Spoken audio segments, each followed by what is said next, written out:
నా బిడ్డలు అందరూ నాకు ఇష్టం, కానీ ఒకరు మాత్రం ఎక్కువ నా పక్కన పెట్టుకుంటా. ఎవరు తెలుసా? జూనియర్, నా మూడు కుమార్తె.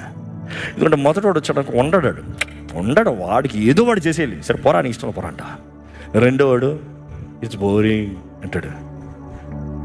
మూడోది అనుకో ఏం అడగదు, నీ పక్కనే ఉంటా, నాకు స్ట్రెస్ బస్టర్. అది 10 టెన్షన్లు నాకు డాడీ అనేది అనుకో అయిపోయింది. అది ఏం చేయదు. నీళ్ళు తాగుతావా, టిష్యూ అమ్మనా, చెమట కడుతుంది టిష్యూ అమ్మనా, నీకు అది చేయనా, నీకు ఇది చేయి, ఎంతది అది ఏం పెద్ద చేస్తుంది. నా 4వ ఉంటుంది ఎప్పుడు దాని గొడవే, దాని పాట, దాని గొడవ దానిదే, మనల్ని ఏం చేయకూడదు. అది ఇంకా చాలా చిన్నది. కానీ 5 సంవత్సరాలు వచ్చిన ఈ పిల్ల పక్కన ఉంటే నాకేం కావాలంటే నాకు ఎట్లా ఉంటుంది తెలుసా? దాన్ని అదను తీసుకెళ్తాను అంటాను. ఎందుకైనా తీసుకెళ్తాను, ఉండనయ్యా, అదేం కష్టం చేసింది, కొంచెం నాకు ఆనందం కలిగిస్తుంది, ఉండనే పక్కన. అదేదో నీళ్ళు తాగవాడు కానీ సాతాను అడుగుతుంది, నువ్వు అడగవు, అది అడుగుతుంది. చెమటలు కారిపోతాడు, కొంచెం టిష్యూ కావాలని అడుగుతుంది, నువ్వు అడగవు, కానీ సాతాను ఉన్నాయి. ఆ మాట చాలు, అదేం చేసినా చేయకపోయినా ఆ మాట చాలు, కొంచెం ఆనందం కలుగుతుంది.